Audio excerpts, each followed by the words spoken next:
Hi there, I'm Jamie Dunbar, and welcome back to the Dunbar Dog Diaries, The Puppy Next Door. This is Day 2, Video 2. The first few weeks with your puppy are so important, we are breaking each day down into multiple videos. If you enjoy what you see here, please check out dunbaracademy.com to learn more. If you're interested in real-time, live online puppy classes, check out seriouspup.com. We'll provide links to both of these websites in the description below. In our last video, I did some recalls, sits, and handling. In this video, I'll do more position changes, more desensitization with the collar, I'll introduce hand targeting, and reintroduce her to her leash in a setting where I'm not actually using it to restrict her movement. All right, let's get to it. All right, here I am with Daisy again on day 2 for another training session. Let's do some fun stuff. Daisy, come on out. Yeah, did you have a nice little nap? You are such a good napper. Daisy has become so good at going into her crate and chilling out. She usually goes in there and she's like, I don't know about this. I want to play. And literally like 5 minutes later, she just settles down, chills out. Let's see if we can do some basic position changes. What do you think, Daisy? Come over here. Gonna do a little sit. Sit, good. Yeah, just up and back over the nose. A little scratch. Oh, yeah. You know what? Actually, I forgot. We've got your collar on. We tried taking you to the potty with your leash and your collar. That didn't work so great, did it? That's all right. We're going to keep trying different things. And we'll put that back on. So, yeah, I want her to be totally happy with us messing with her collar. You know, put it on, take it off. Put it on, take it off, give some treats, you know, touch it a little bit. I want her to not even be thinking about her collar, or if she is thinking about it, thinking along the lines of, I love it when they touch my collar, I love it when they mess with it. Whenever they do, I get something tasty. Yeah, there you go. Here's a little treat. Take it off, put it on. In a little bit, we're going to do something kind of similar around the leash. Because when we took her to the potty, she was very distracted by her leash and her collar. So it wasn't a very good way of keeping her confined and trying to get her to use her potty. You smell the treats in my hand? Treats over here. So, you know, with a young pup like this, like just hand feeding on its own is a pretty cool exercise because it just gets the pup to kind of know that your hand can bring treats and they should be interested in where your hands are. But, you know, it's so much fun to start doing a few little sits. Yeah, you got your little collar on, don't you? And the more you do that, the more your dog is going to show you. The more you reward those sits, the more your puppy's going to show you sit. And it's nice to have a puppy or a dog that's like, what do you want me to do? How about I sit? That's a good default behavior. We'll see if we can get down. We haven't had too much luck with that yet, but let's try it here. Let's go sit. Good. Down. Yeah.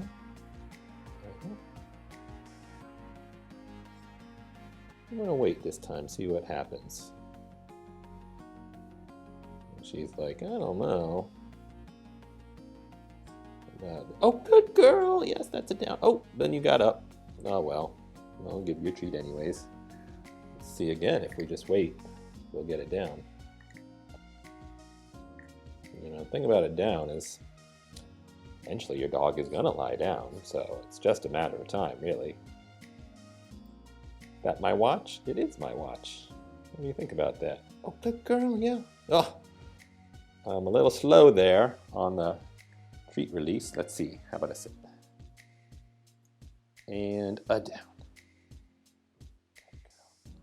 Maybe I should be saying good girl when you do it and try and get that marker word worked in there.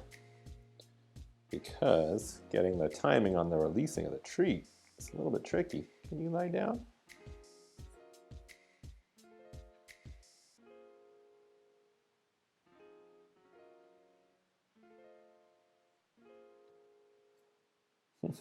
Trying some different things. Yeah, what do I want? Oh, I don't want you to paw my hand. Now, I also don't want her to get too frustrated at this point. She's such a young puppy that it's okay. We'll come back to all of these things later. Here you go. Here. Come here. Come here. Let's get a sit. We can get a sit. Oh, good girl. Yeah, you can see she's getting the hang of sit. Now we'll do a little more movement, get her moving around. Let's see if we can get her to follow around the room. Oh, over here. You want a treat over here? Oh, I dropped it. There you go. And what about over here? Oh, did you find me? I was hiding. Oh, now I'm over here. Oh, yes. You're so good at finding me. What about over here? Oh. Eee. Oh, it's over here. You missed it. Oh, are you getting a little excited? Let's come over here. Oh, I went back this way, didn't I? Yeah, so with your puppy, it's good to keep them guessing. You don't want to be predictable, otherwise your puppy won't pay attention to you. You know, we just keep walking one direction, your puppy will know, oh, that's the direction that we're going. But if you change directions, oh, your puppy's got to pay attention to you, and it's more fun. It's more like a game. Yeah, good girl. Right now, I'm just giving her lots and lots of treats. As we keep training, we're going to be phasing out the use of the food lures and the food rewards, but right now, I don't think I need to worry about that. I just want to, you know, get her super interested in my hands. We'll try something, see if we can go, what about this? A little hand target action. Ooh. I kind of put it in between my fingers like that, and I'm showing her, oh, if you come and you kind of bonk my hand with your nose, there might be a treat there for you. And that can be a really useful tool, a really useful skill for her to have, because it's a way for me to kind of position her body. If I can just be like, oh, if I can just be like, you know, here you go. Yeah. Well, let's see if she's picked that concept up. Let's see if I can do it with an empty hand. Hey, Daisy, here you go. Boop. Yes. So there was nothing in that hand, but she still went to it because I'd done it a few times with a treat in the hand. And honestly, maybe my hand smells a little bit like food right now. Come here, Daisy. Daisy, look. Oh, bink. She ran right into it. Good job. And so, as usual, we try and keep these training sessions pretty short. I might let her just do a little exploring now. And then we'll put her in her crate and take a little break, do a little nap. Although sometimes before you do your crate time, it can be good to do a little bit of kind of settling time. And that can be a good time to also expose her, desensitize her. Oh, she's doing a lot of scratching, as you can tell. She's getting used to this collar. I might take the collar off. No treat. And then I'll put the collar back on and give her a few treats. And then, you know, I might also try and put the leash on, because it'll be really handy if we can get her to a place where she doesn't mind having her leash on and she doesn't really think about it. Oop. There you go. Yeah, collar. We're going to do a few treats for that. Treat, treat, treat, treat, treat. And so the tricky thing when I tried to take her outside to toilet with her leash is that I was actually trying to use her leash to restrict her movement. And really, I don't want to do that at the very beginning, because then she won't like her leash. You know, if the leash is keeping her from going where she wants to go, she's gonna not be very fond of the leash. And so that's where, right now, I've just put the leash on, trying to get her used to it, and she's probably going to start playing with it. She's going to think it's a tug toy, but it's not a tug toy. I'm going to see if I can get her more interested in something else. I'm going to say, don't play with your leash. Play with this. Play with this. Yeah. There you go. There you go. Forget about the leash. Play with the toy. The toy. And then we'll trade for a treat. Say, hey, Daisy, here you go. How about a treat instead? And then, of course, the toy comes back. The toy comes back. We don't play with our leash. We don't even notice our leash, right? But yeah, I mean, I can only imagine. It seems like it's going to take a little bit of practice because eventually we're going to want to have the leash able to restrict her movement. And admittedly, that's probably not going to be something she's very excited about. And so, really going to want to do, I think, a lot of this getting used to wearing the leash before we are trying to use the leash to actually control her movement. Here you go. There you go. And so, as with all things with Daisy, who is just 9 weeks old, we're going to keep it short the first few times. Give her a chance to get used to things. I'm going to take off your collar. Yeah. Let's put it back on again later and give you more treats. There you go. Okay. Maybe we'll just do one little cuddle. Ooh, before you get ready for your nap. Let's see. Let's see. Ooh, yes. Good girl. Got her lying on her back, just relaxed. And this is, you know, kind of vulnerable position for her. So I'm going to give her a lot of treats just for relaxing like this. We want her to just be like a little rag doll after a few of these sessions where she just loves to cuddle. Oh, she's wriggling, so we're just going to wait for a second. Then she calmed down, and then we'll let her go. Yeah, we don't want to let her go when she's wriggling, but we also don't want to hold her too long to where she gets frustrated. You know, we want to keep it short, keep it sweet, keep her wanting more. There you go. And then let's see if we can get her go into her crate. You know, we did a lot of these crate games on day 1. We want to keep doing them for a few days, and we can even start getting to the point with a little bit of practice of, here you go, in your crate. Let's see, you're still chewing, aren't you? Oh, Daisy, what do you think? In your crate. Oh, in your crate. Good girl. Oh, nope, you didn't get it. You didn't get it. Whoop. Yeah. She's not sure about going in there. So I'm going to see if I can get her to go in. Oh, Daisy, come here. Come here. Come here. Oh, I'll put one right there. Then I'll put one right there. Good girl. Nibble, nibble, nibble. Nibble, nibble, nibble.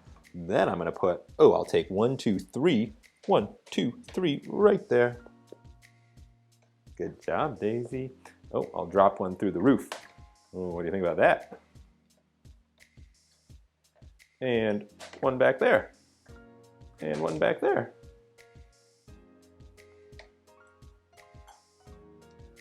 And out you come. Come here, Daisy. Oh, are you saying hi to Jess? Jess, our cameraman. Come here. Look. In it goes. 1, 2, 3, 4, 5. Ooh. And now I'm going to put Daisy in for our next nap time. Don't you worry, Daisy. You know the crate's a cool place to be. And Jamie's not going anywhere. He's going to hang out with you while you settle down in your crate. So I just put Daisy in her crate. We just had a fun little play and training session. And I just wanted to show you, we'll see if this works, but she's been really good at settling down. When we put her in her crate, initially she doesn't lie down immediately, and that's fine. So what we do is we stay right next to the crate and we just chill out until she lies down. This is also a fun opportunity for us to show off a little piece of gear our cameraman's pretty excited about. We've got a little lantern in here that's illuminating her from the inside. Obviously, we're not going to leave that in there when she's alone because it's got batteries in it. We don't want her to mess with it, but we thought it might be nice because hopefully it's giving you a better view of what she's doing inside. So I'm just going to hang out here, and hopefully you will see that after a few minutes, she's going to settle down, she's going to lie down, and she's going to start napping. It might take a minute or 2 or 10, but she will nap. She's a puppy, and so yeah, let's just hang out. Yeah, you want to settle down? Oh, good girl. Yeah. Yeah, it's nap time. Well, that was pretty impressive, wasn't it? Are you the little perfect puppy?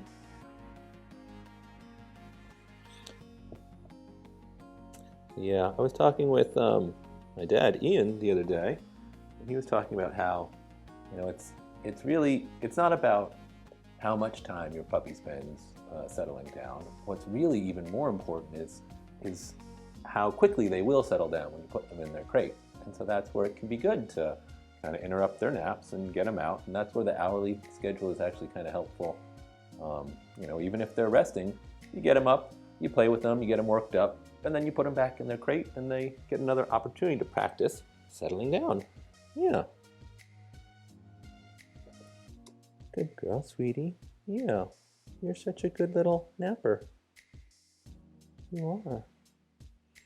And I just love sticking my fingers in there, and she licks on them, and sometimes she mouths on them, and it's such good practice because she's been gentle for most of the time.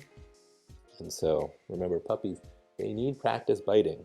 They need practice putting their teeth, their needle sharp teeth, on your fingers. Good girl. Yeah. And as you can see, when we first put her in there, she was kind of walking around, making a little bit of noise. She seemed a little bit fussy. But if you hang out, it doesn't take long before she settles down. And this is just kind of the program that we're going to get her onto on a consistent basis. Yeah, it's okay. Good girl. Good girl. Oh, yes, good girl. So good. Yes. All right, well, we're going to take a little nap. We'll see you next time. Okay, so that was our second play and training session of day 2, plus a little demo of how quickly Daisy settles down in her crate. We may have lucked out with Daisy and how comfortable she is settling down in her crate, but we're certainly not going to take it for granted. We really want to solidify this skill as much as possible while she's a little baby. As you can see during the training session, I wanted to give Daisy some exposure to her leash where the leash wasn't actually restricting her freedom, to counteract the fact that eventually the leash is going to hold her back. I wonder if this was a good approach. Let's find out by checking in with one of our puppy experts now. Hello, puppy expert dad. Hi, expert puppy trainer Jamie. That's aspiring puppy expert. You did very well today. I've got a lot of A's down here, nearly whole report cards A's. Oh, that's very nice. And I'm sure people would want to know, what I think was good that you did. So I'll go through it very quickly. This is cool, and the best at the end. So puppy's just woken up. They're going to yawn, stretch, and scratch. So what I like to do if I want to work with them, like if I'm using a dog for a demo on TV, like you're kind of doing here, I wake them up and I sort of rub them all over like this, and because that's what they want to do anyway. So, it is probably, I don't know why it is, but they're kind of itchy, and if you sit and watch puppies for hours on end, like I spent many years doing, they wake up, they yawn, they stretch forward, back, and then they scratch. It's what they do.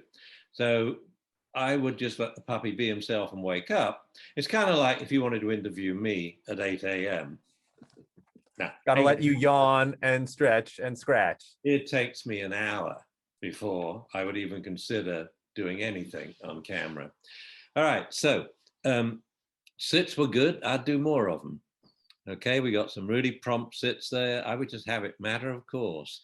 Come sit, come sit, come sit, kibble. Come sit, kibble. Come sit, kibble, tug. You know, so I would have the long recalls you did, that got an A. That was fun to watch. You were silly, you were hiding, you were giving the dog a reason to even look in your direction, let alone approach you. So they were nice long recalls. I'd like to see a sit on the end of them now. It should be automatic. When with Omaha, and remember Omaha, he was my first dog and you grew up with him, the word come meant come and sit. One word meant come and sit. That was in the instruction. So I would like being a little dog because they want to come and take off. I want that to be automatic. Come means come here. Yes, a long way. Good dog, good dog, good dog, and sit immediately. So I'll do a bunch of the short come sits to really solidify that. That's and it. Then I can start adding it onto the recall, the real recall. Okay. Yeah. It's to avoid the disaster of an incredible long recall through distractions, and then the dog doesn't sit, it runs off, and then people get upset and train the dog not to come. The downs, good. It is stick with it. I would spend much longer on the down. I kind of put I'll show you here on camera. I hold the kibble here. Okay. With my thumb. So I then make a little tunnel. And I go down, whoomp, this goes down to the ground. There's a little tunnel for the dog to get his nose in. And so that will get the dog's chin down, then go the front legs, and then eventually the rear legs. And if you get the front down, if you just move it closer a little away, that helps. You'll find that closer or away, either one? Yeah, either or. Okay. So the food's in here, the chin is down because we're sniffing. This is like the odor hole. And then once they're down, if they get stuck in a play bow, you've got two options. Let's put play bow on cue. So we say play bow, good dog, good dog, good dog, and reward from the other hand. And then do it again, okay? Or you want them to go down, you just move in a little, and the puppy pushes back and the butt collapses. Or if you pull it out, the puppy G.I. Joes towards you, and sometimes the butt goes down. I mean, like yeah, because with this little dog, much harder to lure than a Labrador. I mean, Labradors and anything bigger are so easy to lure because you can make a colossal mistake. Sit, it doesn't matter, you know. But with this dog, you're talking half an inch means the difference between lying down and not. So we're actually going to teach people who have little dogs a lot of good stuff about luring. So stick with it. Once you start the down, stick with it. When you get your training platform, which I'm sure you've ordered already and will be arriving in a couple of days, I'll give you the name for it if you haven't got it yet. So now how should I do it? Here we go. So the pup is on a platform. So now you can go palm down and we go puppy down and you have the food lure slightly lower than the platform. The only way for the puppy to follow this is he comes close to the edge, he dangles his legs over, and he has to put his butt down to anchor himself. So down and then sit and down. And I actually first using training platforms, I used to use coffee tables to get dogs with little legs to lie down. So you want to be able to lower the food lure lower than the floor. Okay. So if I don't have a specialty training platform, I might be able to use a coffee table. Yeah, or just put a plank on some bricks as long as it's solid. It's got to be solid. It mustn't wobble. What do you think is the ideal height for this? I use the same height for all dogs, 8 inches, I think it is, 8 to 9 inches. Okay. we get the same platform. I mean, we buy them by the dozen.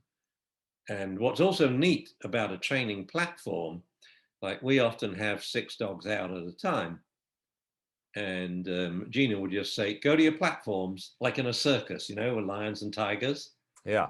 And the dogs, and in fact, a friend of mine teaches circus dog training classes. Would one of those like little cot beds work, or that's too low and squishy? It could. It's a little too unstable, the surface. It's Right. comfortable, Okay.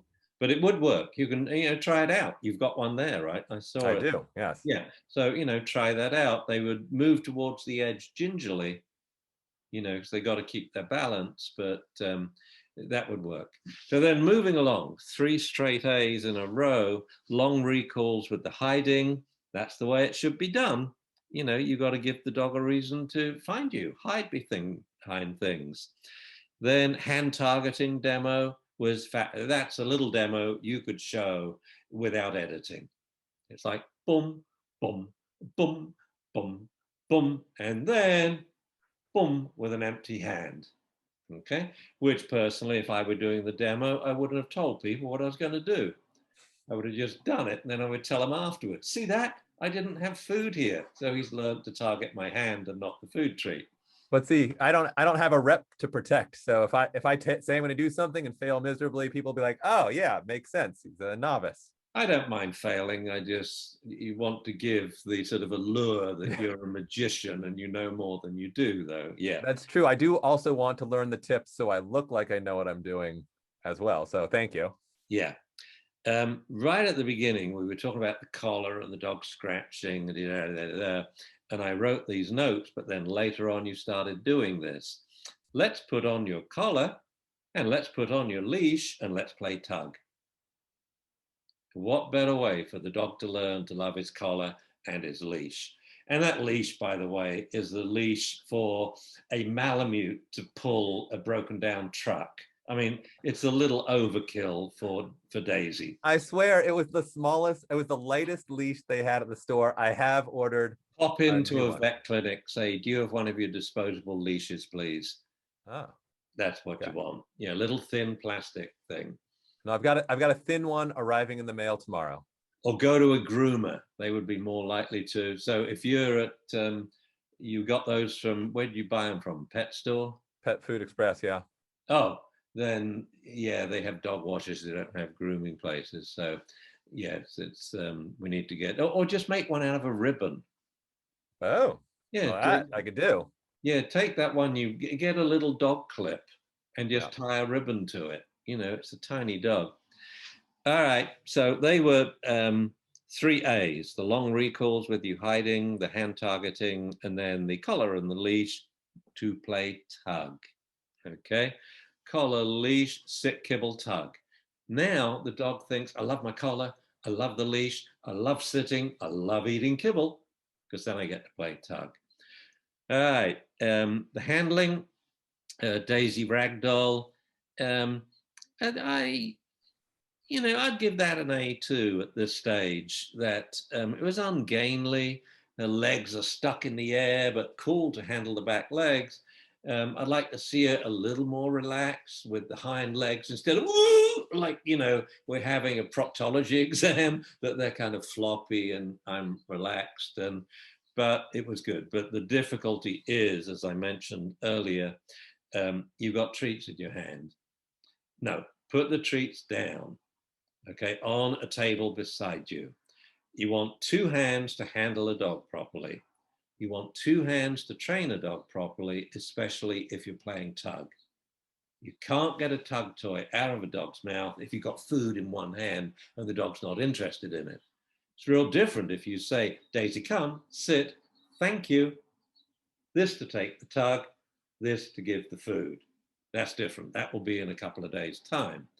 So you need 2 hands. You say, thank you. You take the tug toy, bunch it, tug game over. The tug is dead. It's still, it's in your hand. It's gone sleepy buys. You can tell Daisy that too. Then this hand to gently open the mouth. Okay.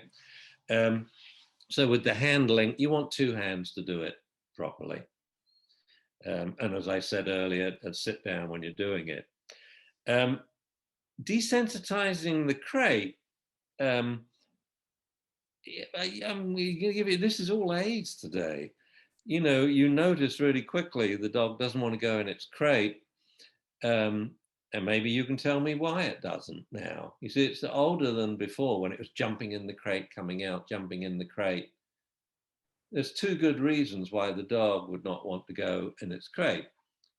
One is it has associated coming out of the crate with having fun with Jamie. It looks at going in the crate, even though we're still lying down nicely because you've got another A, we'll settle down afterwards. We'll get to that in a moment. But also it's dark. And so Jess's little light that he added in, I'm sure not for the dog's point of view and the dog's needs and feelings, but added it in for good quality filming. Okay. Yeah. Animals don't like going in dark spaces. And they found out years ago, this is how I got into dog training. I got interested first in large animal behavior. And I read an article in the Sunday paper that animals don't like going into dark spaces, horses into horse boxes, and pigs into slaughterhouses. And when pigs go into a dark space, they don't like it, they panic, they scream, and it destroys the carcass. The carcass is unusable now because the stress reaction denatures the meat. All they did was they had increasing yellow light. And the animals would happily walk now into the slaughterhouse. I mean, it's a horrible example, but light. So having a light on in there, the dog will be more inclined to go in. But you handled it beautifully with the treats. And it was good watching you work and see you nearly give up after 4 treats and it's still not working. No, you keep at it. That we talked about my street cred. Well, I too have no shame and I never give up. And if I want you in the crate, you're going in the crate. And I will put treat after treat in there until the dog goes in and gets a jackpot, which is exactly what you did. You got up to about 8 treats. Then you repeated it. Oh, that's A plus. You got so many people, when they deal with it eventually, you see, if you'd just got the puppy in the crate after 8 treats, I mean, it's basically bribing it. When the puppy goes in and gets the jackpot, now we're reinforcing it so it's easier to do the second time. And I would now stick with that. Whenever you feel like giving up, like this is difficult, that's what you concentrate on. The down's difficult, concentrate on it. Going in the crate was difficult today. Let's do it 5 times over until we say in your crate and the dog runs there to get a treat that's already in there that you dropped when you got the dog out. So you get the dog out and you drop 3 treats in there and pull the dog out. So the dog doesn't know the treats are there. Now you're training the dog to go in the crate. So that actually got an A for progressively desensitizing the problem, doing it bit by bit, baby steps, but you got an A plus when you repeated the exercise. So owners, remember that. You don't just deal with training your dog now. Like once you've got the visitors in the front door and the dog's calmed down, you give up. No, you send the visitors out, let them come back again. Troubleshoot the problem, repeat it, and it's easier the second time, much easier the third, and by the 6th time, the dog's perfect. So deal with it now. Then we did settle down in the crate, and this was good. It took a long time for the dog to, we sat pretty quickly, but to lie down, you help the dog with 3 very important verbal ingredients: guidance, reassurance, and praise. It's much easier on the puppy if you say, puppy, come on, sit, puppy, down. You didn't say down, you said, puppy, settle down. Okay, so I would keep repeating that. Your puppy in your crate, good dog, settle down, settle down, settle down, good dog. Because from the time they go down, we're really on now the final lap to them curling up. And I love the way she did it because she stood up about 5 times and then she got in the right position and she's going to go, good night. Kind of like your demonstration at the beginning, which I thought was very funny, but it's kind of idealistic and it's the sort of things that annoy owners when they have a dog that won't settle down. But what I they got to see here when you were doing it, this was wonderful. You were caring, but also, no, you're going to lie down, but I will reassure the fact that you're lonely. I will give you guidance, sit down, to help you get to that point. And when you're down, I praise you. And that's what people forget with babies and puppies. As soon as they're down or asleep, they tiptoe off. No, that puppy brain is still there. We aren't yet asleep. We're in the nether regions between fully conscious and the subconscious of sleep. That's when you talk to the puppy and praise it. And that's when the puppy knows my owner's still there and my owner's really happy when I lie down. So that for me was magic and made me proud of being your dad and getting to be proud of you as a puppy trainer. Because I would say yesterday we had, I don't want to say a rocky start. Well, so that wasn't a different day. That was the first session of the same day. I'm talking about yesterday.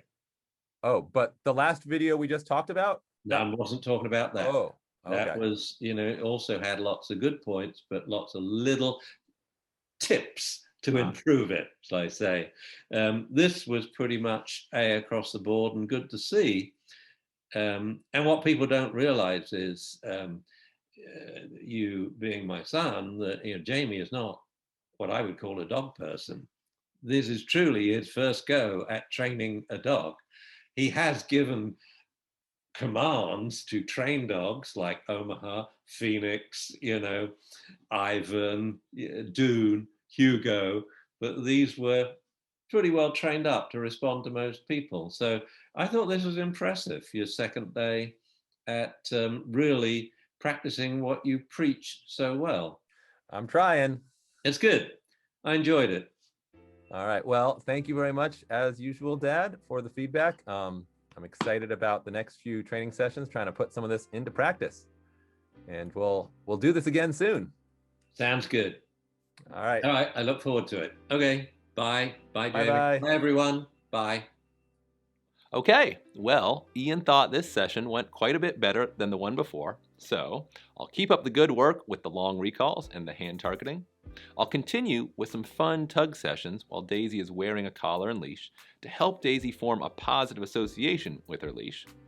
And I'm going to really start working on our position changes, sits, downs, and stands, and I'm going to try and get them to be very quick and reliable, especially the sit, so I can start tacking the sit on the end of recalls without running the risk of Daisy doing a great recall and then failing the sit. I'm also going to try and get some sort of a training platform, as Ian seems to think that will be really helpful for teaching Daisy to go to and stay at a specific place, as well as for teaching position changes, especially downs. All right, we've got a lot of work to do. Thanks for watching, and I'll see you on video 1 of day 3. Thanks for watching this video. If you'd like to learn more about dog training and behavior, make sure you visit dunbaracademy.com to check out our selection of courses, many of which are completely free. If you'd rather watch more of our videos here on YouTube, just click the links to the right. And if you want to follow us on social media, everything you need is directly below. As always, please make sure to like, comment, subscribe, and don't forget to click the bell for notifications.